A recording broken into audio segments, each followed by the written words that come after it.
This is CBC Vancouver News.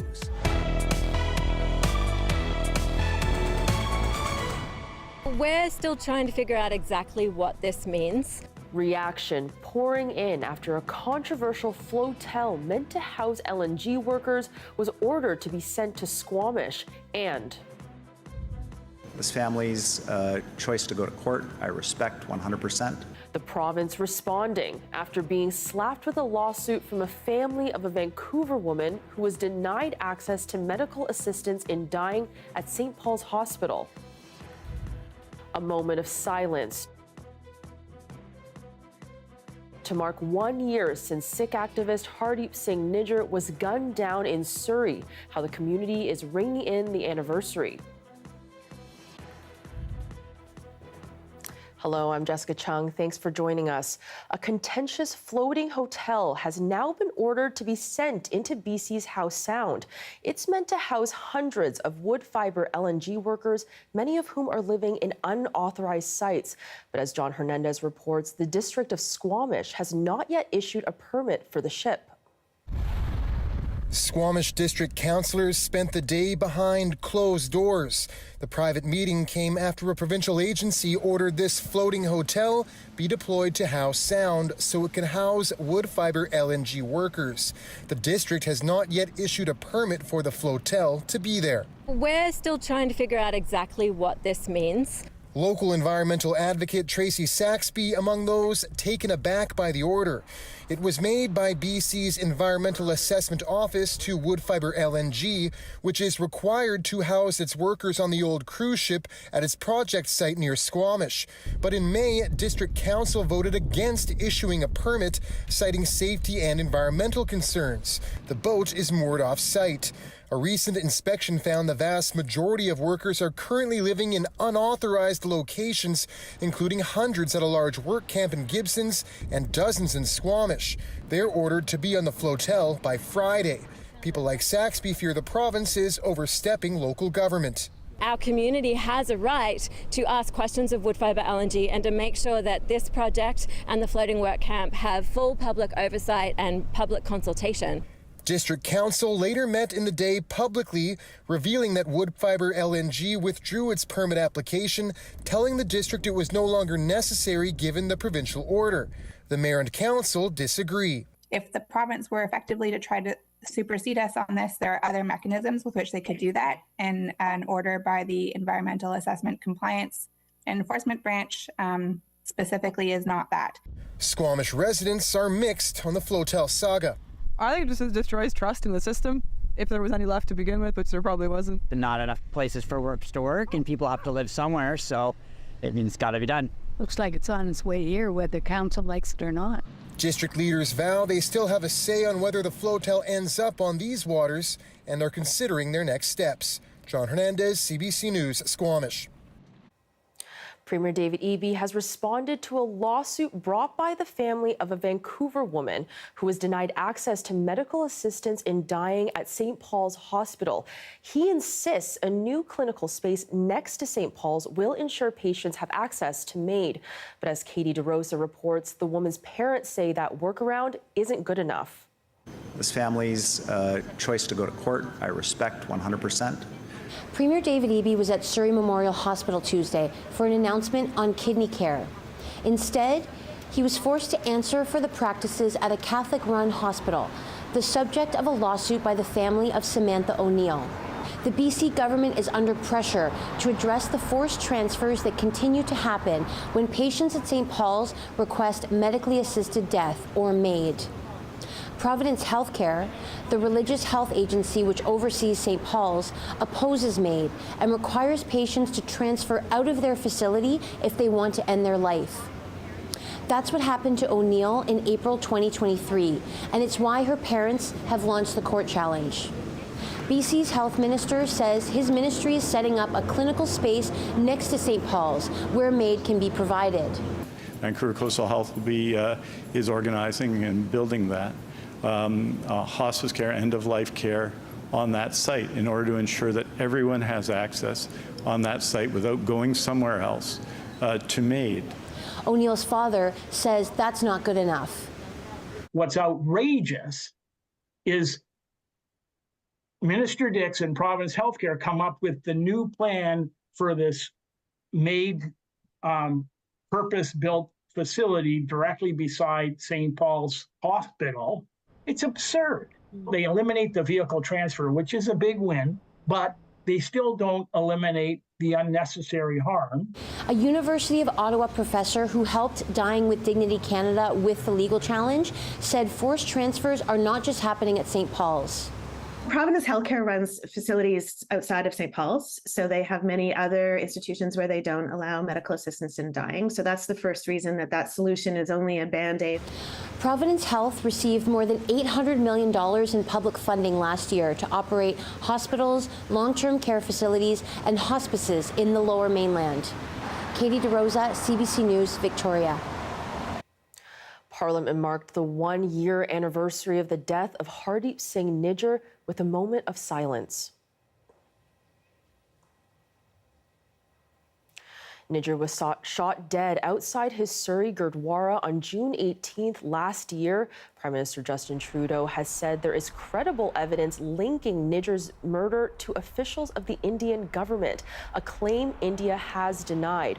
4 Indian nationals have been arrested and charged with first-degree murder and conspiracy to commit murder. Sikh activist groups marked the anniversary of Nijjar's death with a rally and a mock murder trial outside the Indian consulate in Vancouver.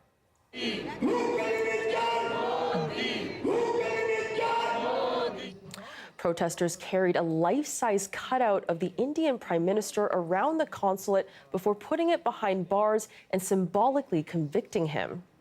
We have come exactly 1 year after, stand before the Indian consulate here in Vancouver and hold this mock trial so that we show the world that Narendra Modi is ultimately the person we believe is responsible for the murder of Hardeep Singh Nijjar.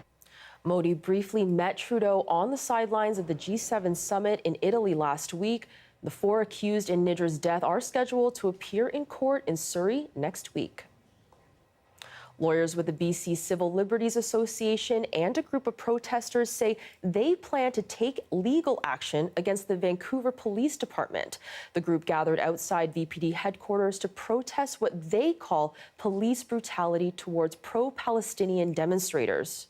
Over the past 9 months, we've seen a disturbing, one-sided police approach that reveals extreme bias and targets Palestinians and pro-Palestinian community members in a blatant show of anti-Palestinian racism. The group says police should be held accountable for what it says was violence used against protesters on May 31st at a rail blockade in East Vancouver. The group claims officers kicked, punched, and choked protesters. The VPD argues officers used lawful authority and reasonable force to arrest people and says protesters ignored numerous requests to leave. 2 cousins who went missing in Dawson Creek last year have been found dead just weeks apart. Police say they've identified 29-year-old Darylyn Supernant, who was last seen alive on March 15, 2023. Her remains were found on April 19th this year on the 219 road. The remains of her cousin, Renee Didier, were found near the Kiskadanaw River on May 18th. She went missing December 2nd last year. And the pair are among 4 people who went missing in Dawson Creek in 2023, prompting community-wide searches and questions about public safety. 2 men have been charged with murder in the killing of a man in North Burnaby on Monday. Police were called to reports of a stabbing near First Avenue in Ingleton, just east of Boundary. They found a badly injured 40-year-old man who later died. They also arrested 2 men. Homicide investigators say they have now been charged with second-degree murder. Police say the 2 suspects and the victim did know each other. An 18-day strike has come to an end at the Gibraltar copper mine in central BC.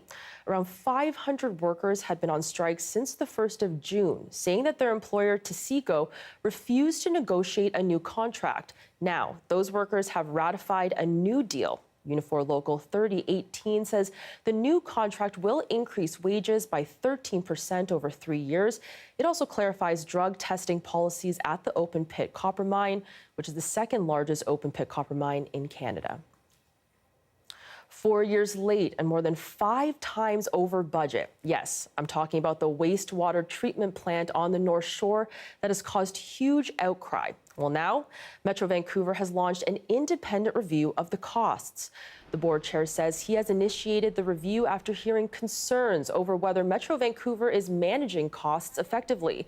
The treatment plant was first announced in 2011 as a $700 million project, and the price tag has since grown to be almost $4 billion. Metro Vancouver says construction will be complete in 2030. WorkSafe BC is recommending changes to improve crane safety in BC, and it comes after a spat of incidents on the Lower Mainland, some of them deadly, and a 2021 crane collapse in Kelowna that killed 5 people. As Tom Popick reports, victims' families are wondering why change is taking so long. With building booming in BC, some 400 construction cranes loom over cities and towns. But the cranes come with risks. Just this year, 4 crane incidents have rattled the Lower Mainland. Loads snapped, spans collapsed, one killing worker Eureka Flores at the Oak Ridge Construction Complex in February. In all, some 22 incidents in the last 5 years. Now, industry and regulators are building new workplace rules. So there's a number of things being recommended. So WorkSafe's looking to implement a number of changes, and several changes have gone into effect since these accidents have occurred. Among the key immediate recommendations, a review of crane crew certification, increasing WorkSafe BC's inspection teams, new regulations to address inspection frequency, a review of crane health and safety regulations, more support for the industry's own safety advocates, and promises to work with stakeholders to improve training and look at employer responsibilities for crane registration and licensing. That was an issue raised almost 3 years ago when a crane collapsed in downtown Kelowna, killing 4 young workers and a man in a nearby office. 23-year-old Kalen Vilnius was on his first shift at the site after buying a house with his girlfriend. Coming up to help him move. Unfortunately, that won't happen. Kalen's father, Chris, has since become an outspoken advocate for change. We're coming up to 3 years in July 12th, so it's taking a really long time. There's a lot of change that's needed. Still accidents happening and people dying in the meantime. I would have thought that reaction to this would have been immediate, but normally I wouldn't expect that to take years. WorkSafe BC says crane operations are complex, and the industry points out most sites involve multiple contractors and employers. The RCMP have recommended criminal negligence charges related to the Kelowna collapse. The BC Prosecution Service review is continuing. No timeline is set for a decision. Tom Popick, CBC News, Kelowna. BC is making changes to its electric vehicle rebate program, and that means fewer cars are now eligible. Starting today, the price cap to be eligible for the rebate has been dropped from $55,000 to $50,000. Now, the province says the change will ensure rebates are targeting middle-income families, and it's hoping the move will push car makers to lower their prices. The larger vehicle category remains at $70,000 to allow for vehicles like pickup trucks and vans to still receive rebates. The province is asking for public feedback on the station designs of the Surrey-Langley SkyTrain extension. We're now at the point that we're moving forward with our preferred proponents, and we're really keen to hear what people have to say and what they think of this initial stage of design. The project is set to add 16 kilometers of tracks stretching from King George Station to downtown Langley. An in-person public engagement forum was held this afternoon in Surrey. It showed renderings of 8 new stations that will be built and asked for resident feedback. I'm not excited about the traffic. It's already a problem on Fraser Highway. We just want to know how long it's going to be before the SkyTrain is in. Having a SkyTrain station right by our house would be very convenient for me, especially. 3 more in-person sessions will be held in June, along with a virtual open house. The province says it's also accepting online feedback until the end of the month.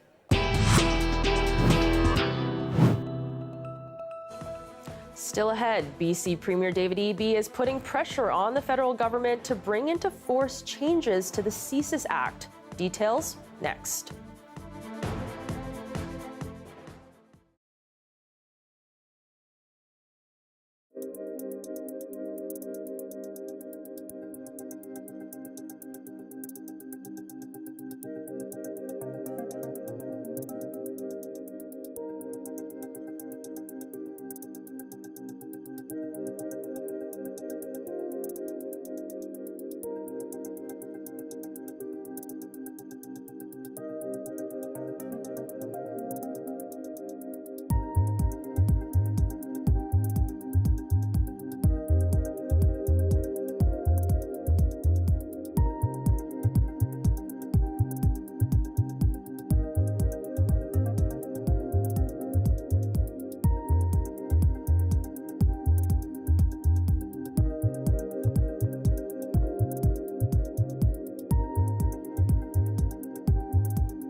Welcome back. A former CSIS officer says the spy agency's sharing of information with provinces is long overdue. As Mayor Baines reports, it comes as BC Premier David Eby urged the Prime Minister to move quickly on changes to the CSIS Act that would allow the flow of critical intelligence.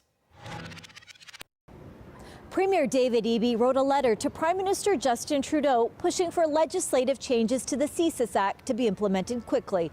He says Victoria is being left in the dark on critical information from CSIS about foreign interference. Tell us the best information you have about what's happening in British Columbia at the political level, at the government level. The role of foreign interference has been under intense scrutiny in BC after the death of Sikh activist Hardeep Singh Nijjar in Surrey last year. We've seen the Prime Minister say that India was potentially directly involved in the murder of a British Columbian, the government of India. It's a massive and significant allegation. Eby also cited recent worries over a state-level actor suspected of trying to hack into provincial computer systems. Former senior intelligence expert Michelle Junot Katsuya says CSIS was created in 1984 with the sole purpose of keeping information for the Prime Minister or federal government. Gaps in the system have become obvious. As CSIS has discovered and the RCMP has also mentioned, foreign interference is taking place at federal, provincial, and municipal level. So absolutely right for the Premier to ask to have more information. A Surrey-based journalist says some people in the Sikh community have pointed to foreign interference in BC over decades and says people want to know names of any politicians and others involved. People want to know the names, who are they and why they are doing so. There are lots of questions in the community. The Premier has said he has only received limited information during briefings. A source close to the issue says the federal bill that could trigger more information sharing could pass very soon, likely by the end of June. Mira Baines, CBC News, Victoria. And here's a live shot of Cambie Street. It is warming up here in BC, and sun this week could make it feel like summer. Stick around for your full forecast. That's coming up.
Hi, I'm Amy Bell, and here's what's in your CBC Vancouver inbox. CBC is the proud media partner of the Squamish Nation Youth Powwow, July 5th to the 7th. The cultural event welcomes everyone to a vibrant celebration of vivid colors, rhythmic music, and a strong sense of community.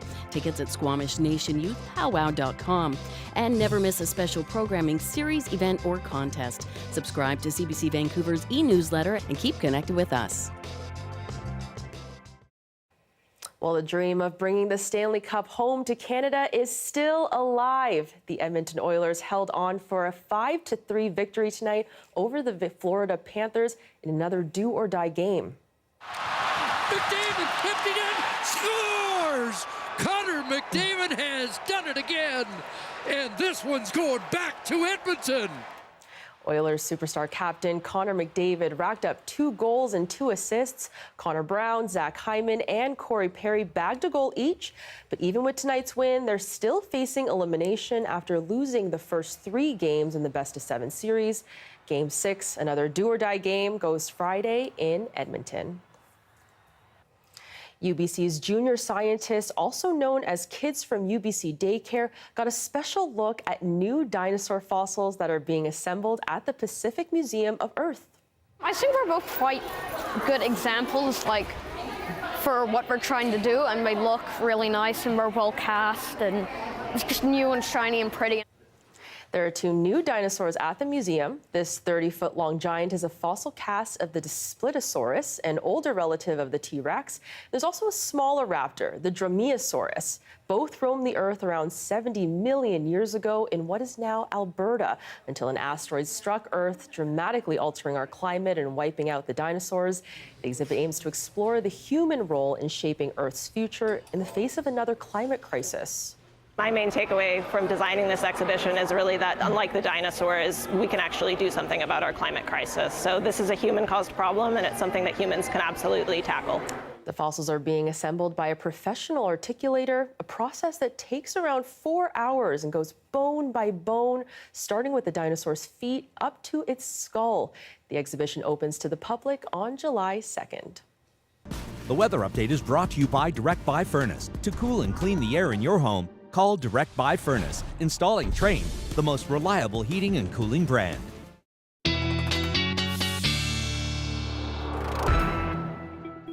And now it's time to check in with our Darius Madavi for our weather forecast. It's warming up a bit here, but not like it is in the East Coast, I'm hearing. No, that's right. Eastern Canada experiencing a heat wave, heat dome, actually, that's sitting over parts of the U.S., a term that is all too familiar here. Not going to be anything like the 2021 heat dome, but still very extreme. Extreme heat events are the deadliest type of extreme weather. So silent killer. We often don't know about the full impact until much later, but definitely deadly. So over the next few days, those temperatures are going to continue to climb. And you have to remember, this is Eastern Canada, extremely humid places. We're going to see those humidex values climb to 40, 45 degrees even. So definitely a dangerous situation. We're going to be keeping an eye on that over the next few days. But by the end of this week, temperatures should start to come back down to normal. Also should mention those overnight lows sticking humidex values as high as 30 degrees. So not any relief at night either. Now, let's turn to here in BC, where again, as you mentioned, Jess, our temperatures have been climbing. And with that, we start to see our fire danger climb as well. If we do take a look here, you can see that although we do have maybe some convective showers coming on the way as that ground heats up during the day, that sunshine beats down, it's not going to be too widespread at all, just a little bit of cloud coming in and out at times during those hot afternoon hours. But other than that, very clear across the south coast. It's a very similar story across the province. In places like the southern interior, maybe up in the northwest, we do have a chance of some convective activity over the next couple of days. You can see that pulsing in and out. Difficult to say exactly where it could be, but when we look at our conditions map, you can see where the general areas where we might see that activity, mostly confined to the southeast, as well as a few other hot spots. But besides that, the main story is going to be those temperatures climbing across the province over the next few days as we get into the end of this week. Temperatures reaching or nearing 30 degrees in many places, potentially or likely passing them in 1 or 2 of those places. If we look at our conditions across the province, as you can see, lots of activity, especially again in the southeast, a little bit of showery activity. And when I say lots of activity, I mean lots of potential activity that's going to be confined to very small areas. So not looking at anything too serious at all. And especially here on the south coast, where we've got lots of sunny skies on the way and maybe a little bit of precipitation holding out until the weekend. All right, well, it's looking like summer. I like it. All right, thanks, Darius. Thank you. And that is your late news for this Tuesday, June 18th. For news anytime, anywhere, download the free CBC News app. You can always find us online at cbc.ca/BC. Thanks for watching and have a great night.